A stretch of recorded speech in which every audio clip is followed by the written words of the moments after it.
Hi everyone, this is Phil from Gaming, and today I'm going to show you my tier list for all of the new content in ARK Genesis Part 2.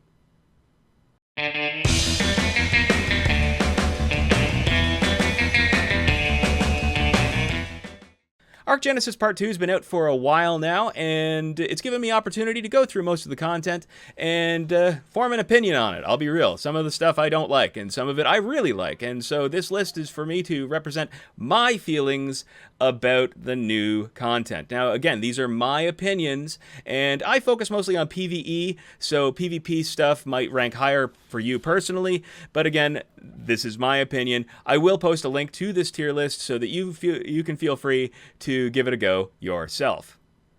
To start with, we'll look at the map. Now, the map in ARK Genesis Part 2, I really enjoy it. I thought it was good how they separated the two zones. I loved the night effects of the ship in motion, jumping from one system to another. I thought that really did a great job of making the world feel dynamic. I did like the little space zone in the middle of the two main rings.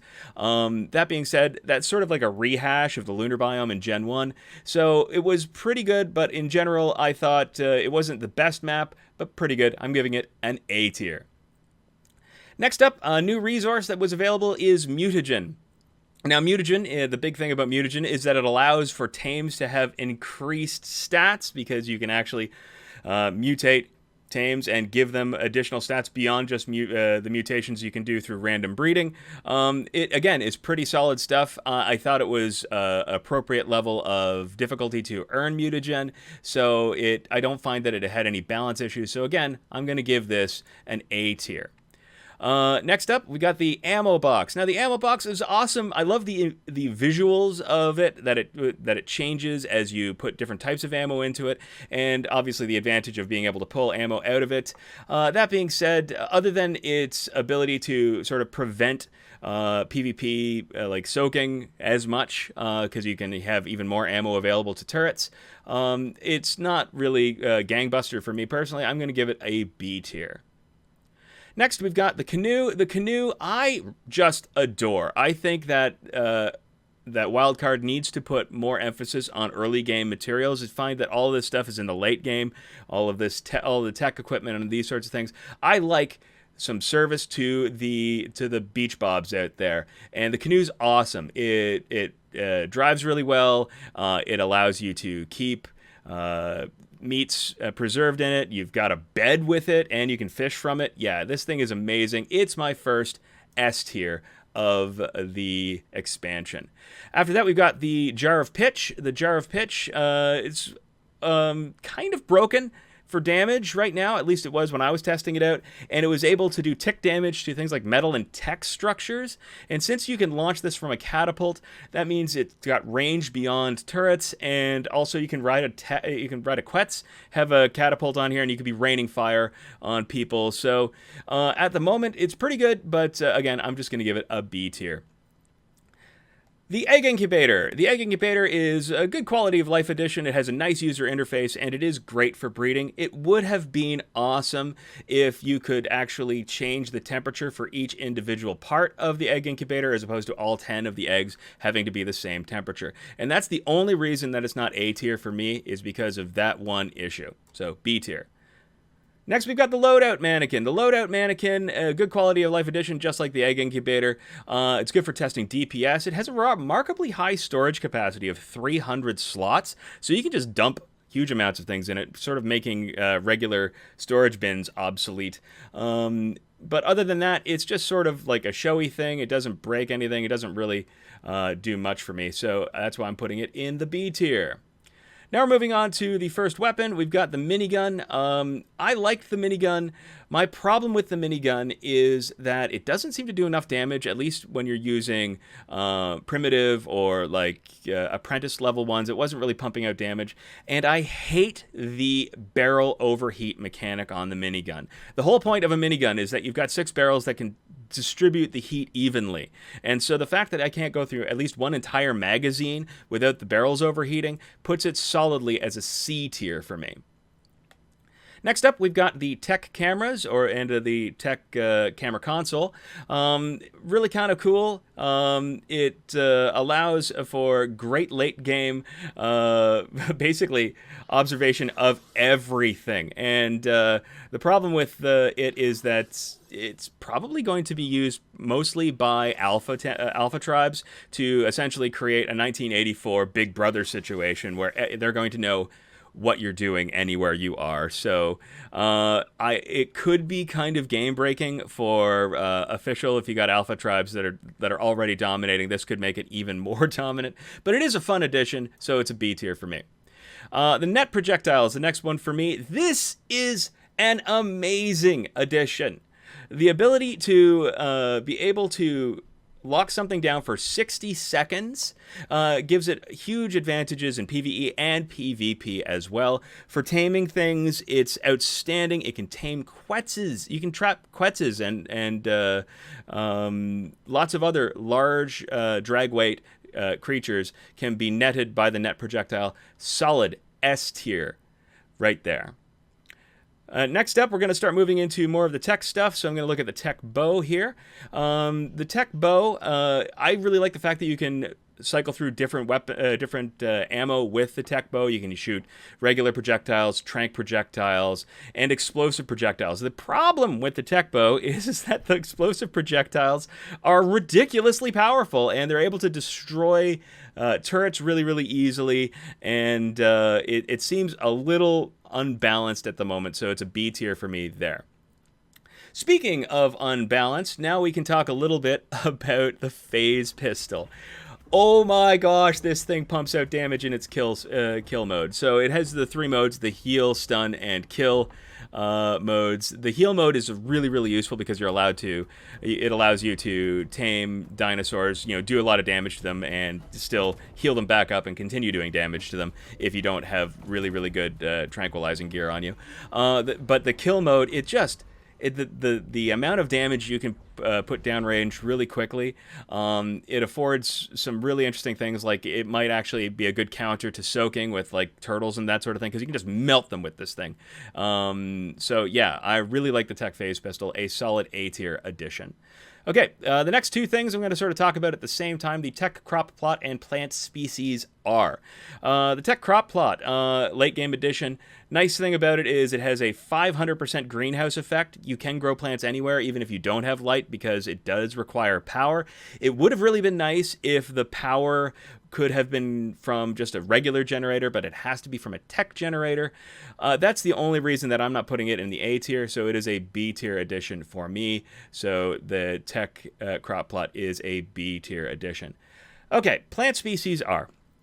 If you don't know, plant species are is a item, or a plant, I guess, that allows you to grow meat in your base if you've got a Tek crop plot. The problem with it is, for PvP, it's honestly terrible because it's going to prevent people from leaving their base more than they already do. People already turtle pretty good in PvP. So to have an item that prevents you from having to go on meat runs means that there's going to be less conflict, and honestly, the gameplay is going to suffer. So this is I genuinely do not like plant species are. It is my first D tier on this list. Next, we've got the Tek hoversail. The Tek hoversail, I really enjoy the Tek hoversail because it's nice to have a vehicle that's focused around fun rather than utility. It's just fun to be on the thing. You can do cool tricks. It moves well. It looks amazing. And it doesn't require a lot of element to use. The fuel is pretty efficiently used with the hoversail. And I was going to put it into the B tier, but upon reflection, because again, this is my personal opinion, it isn't very functional, but oh my gosh, it is fun. So it goes into the A tier for me. Now we come to probably the most contentious part of this expansion, and that is the fact that you get this infinitely powered starter armor, this Tek armor that basically makes you Iron Man right out of the gate in Genesis 2. Now, I understand people really liking this, and that it actually acts sort of as a balancing for the low-level players versus the alpha tribes and things like that. Gives them a little bit more of a leg up. But in actuality, ARK is a survival game, and if you start off as a superhero, a lot of the content becomes meaningless really, really early. And I know it's only in Gen 2 right now, but it's going to spill over eventually into the other maps, and I just don't think that having a starter armor that is this powerful is a thing that Wildcard should have included. I think it's a total a game breaker, and it's a solid D tier for me. If it breaks the game, it's D tier. Next up, we've got the ExoMech. The ExoMech, it's a remarkably powerful addition, and the thing is, since it is remarkably powerful, they did place it behind defeating Rockwell, so it is a good thing that they did, because it affords some really interesting functions. The ability to pick up buildings and move them into new locations, or items and move them to new locations. Really cool addition. The RTS mode, I mean, it is quite literally a game changer. It changes the game into a different game mode. It would be nice if it wasn't quite so janky, but I mean, it wouldn't be Wildcard if it wasn't a little janky here and there. But other than that, it's, you know, a really good utility, and it has good movement, so really solid. I like it. It would be S tier if the RTS stuff was a little bit more smoothly implemented, but for right now I've got it solidly as an A tier. Okay, now we're going to move into the creatures, and so we're going to start here with the R-type variant creatures. I was disappointed because while they're cool looking, they're exactly the same as the previous variants that we've already gotten in ARK. We've got X variants, and X variants are exactly the same as our variants as with regard to stats. They have lower health, but they have a higher attack damage. And so it's just a reskin. And to have it be a feature of the expansion that it is essentially the exact same as a previous feature that was already implemented, it's a C tier. It doesn't break the game, but it doesn't add anything of any real value other than some interesting skins. Next, we've got the Voidworm. The Voidworm is an interesting but fair tame. I find that it's got a fair taming mechanic on it. It's an interesting mechanic, and while it's a unique mechanic, it's actually implemented properly, which I think is a first for Wildcard to actually get it right out of the gate and working properly. You have to do a lot of damage to it, and then you have to sort of do like a rodeo jamming element into it sort of thing. And it's got good functionality that way, but again, it's a reskin. This is a reskinned Wyvern. It's just got a different breath attack, and the breath attack is really cool. I like the fact that it stuns. I like the fact that it melts metal structures, but it's just, again, a reskin. And so for me, I'm putting it in the C tier. It's a cool Wyvern, but it isn't really new. And so C tier for me there. Next up, we have got the Summoner. Summoner is not a tameable creature. It's something you're only going to find in the Rockwell's zone. And again, fairly interesting, but you can't tame it. It has some pretty interesting mechanics. It kind of forces you into sort of a stealthy game type, which is interesting in ARK. The fact that they sort of wander around the region and you have to sort of avoid them, or they're going to mess up your day. Other than that, not a whole lot to be said about the Summoner, so B tier. Okay, now we come to the Shadow Mane. Now, this is how you do a new creature. This is how a new creature is done properly in ARK. And you've got an interesting but fair tame mechanic. It's not easy to do, but it is totally doable.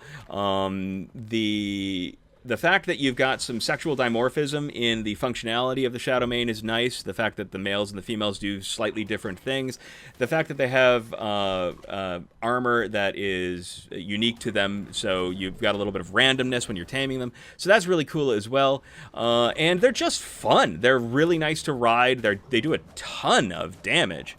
So very, very, very good job with them. I'm going to give them a A tier.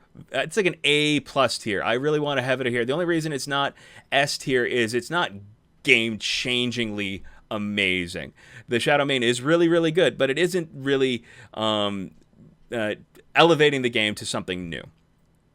Next up, we've got the Noglin. So if the Shadow Mane is how to do it right, the Noglin, at least for new implementation, is how you do it wrong. The Noglin is the mechanics are for taming it work kind of if you're lucky, but more often than not, the AI is going to screw up on you, and it's going to reset the tame, and you're not going to understand why, and it's extremely, extremely frustrating.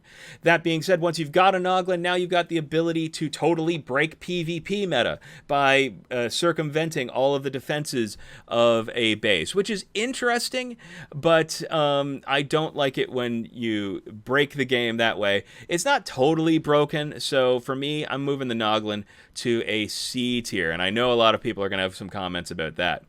And now we move on to the Meiwing, or the Rock Drake, as I like to call it, apparently. The Meiwing, I really, really like this. I mean, it's gross, it's weird, it's unique, and the fact that it does what it does, how it does it, is troubling, but what it does is really adding a lot of functionality to the game that wasn't there. The fact that you've now got a creature that can nurse baby creatures is really super useful, and the fact that you've now got to watch your creatures so closely because a Meiwing might fly in and steal your babies, that is really wild and interesting, and I really like the fact that they've done that. And if you can get over the weird looks, I think it's outstanding. So I'm actually going to put Meiwing as an S tier. Next up, we've got the Carniflora. Carniflora, I didn't know where to put this thing, so I called it a creature. Carniflora is basically just essentially a trap that you can randomly stumble into. It doesn't do a whole lot. It was nice. It was a nice feature to see on the trailer. It looked really cool, so that was nice. But it doesn't add a whole lot to the game other than an inconvenience for the most part. Though when you harvest it, it does do a little bit, it does provide you with some good loot, some black pearls and some element, those sorts of things. So I'm going to put the Carniflora, pardon me, into the B tier. It's just sort of a meh, it's all right. It's not anything really outstanding. We move to the last couple of things now. We got the Astrodelphus. Now the Astrodelphus, easy passive tame, but really hard to get the saddle for it. So it is late game, even though it's not hard to tame one of these things. I do like the Astrodelphus quite a bit. The fact that it is essentially a better version of the Tropianathus, because you've got yourself a new fighter jet, but this is a starfighter now with lasers and grenades and so on. It's really, really cool. I genuinely enjoy it. So I'm going to put the Astrodelphus as an A tier as well. Finally, the last of the creatures we've got is the stryder. The stryder is a remarkably interesting and unique creature in ARK. The fact that it has a tame that requires hacking, the fact that it has so many different variants of it because it comes equipped with 2 different pieces of gear each, and they mix and match, so you have to collect a whole bunch of different ones to get all the different types. It's so unique, and the functionality is so good. The fact that you have sleeping pods and transmitters embedded in them, and that you can build on them as well. Stryders are an amazing addition. They elevate the game, and they are a strong S tier for me as well. And finally, last but not least, we have the addition of Rockwell with David Tennant as the voice. Now, I really like David Tennant. He was my favorite Doctor, but that's neither here nor there. Having him in the game and having Rockwell talking and having a lot of dialogue with HLNA throughout the game as you go into new areas, it adds a narrative quality to Genesis 2 that was missing in a lot of parts. My only quibble with it was the fact that I found that the voice processing that they did with Rockwell, the fact they had like multi-tonal echo and stuff like that going on, it really took away from David's performance, and I thought that it would have just been better if they just sort of dropped the tone, put a little bit of echo on there, and just let the actor act. So the only reason I don't have Rockwell as an S tier is because of that, but he is a solid A tier. As I was editing this video, I noticed that I was missing the Tek Canteen, which is a really, really big oversight on my part since I really love this thing. The Tek Canteen allows you to drink, obviously, lots of water, but it also provides the ability to be resistant to hot and cold and even be immune to freezing.